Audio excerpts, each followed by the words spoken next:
ಈಗ ಪ್ರತಿಯೊಬ್ಬರು ಗುರ್ತಿಡಿತಾರೆ, ಬಂದು ಮಾತಾಡಿಸ್ತಾರೆ. ನಂದು ಫೇಮಸ್ ಆಗಿದ್ದು ಜೊತೆಯಲ್ಲಿ ಜೋಗ್ತಾವ. ಈಗಲೂ ಬಂದು ಕಾಲು ಮುಗಿತಾರೆ ನನಗೆ. ನನಗೆ ಇದು ಕೊಟ್ಟಿದ್ದಾರೆ, ಅಮ್ಮಂದು ಇದು ಕೊಟ್ಟಿದ್ದಾರೆ, ಗೌರವ ಎಲ್ಲ ಕೊಡ್ತಾರೆ ನನಗೆ.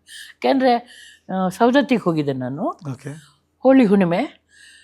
ಅವತ್ತು ಅಲ್ಲೇ ನಮ್ಮದು ಸವದತ್ತಿಲೇ ಶೂಟಿಂಗ್ ಇತ್ತು. ಅದೇ ಕಾಸ್ಟ್ಯೂಮಲ್ಲಿದ್ದೆ, ಜೋಗ್ತಾವನ್ ಕಾಸ್ಟ್ಯೂಮಲ್ಲೇ ಇದ್ದೆ.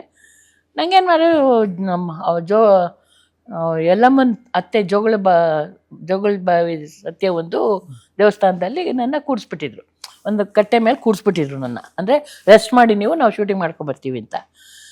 ಬರೋರು ಹೋಗೋರೆಲ್ಲ ನನಗೆ ನಮಸ್ಕಾರ ಮಾಡೋದು, ದಕ್ಷಿಣ ಇಡೋದು, ಹೋಗೋದು, ಈ ಥರ.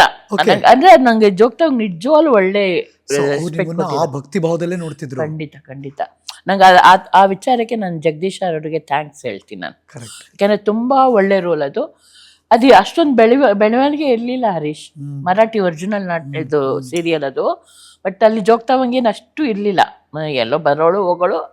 ಬಟ್ ಇಲ್ಲಿ ನನಗೆ ಕೊನೆವರೆಗೂ ಇತ್ತು ಒಂಥರ ನಾನು ಇನ್ಫಾರ್ಮೇಷನ್ ಕೊಡೋದು ಬಂದು ವಿಚಾರದ್ದು. ಅದು ಇವ್ರು ಡೆವಲಪ್ ಮಾಡಿದ್ರು.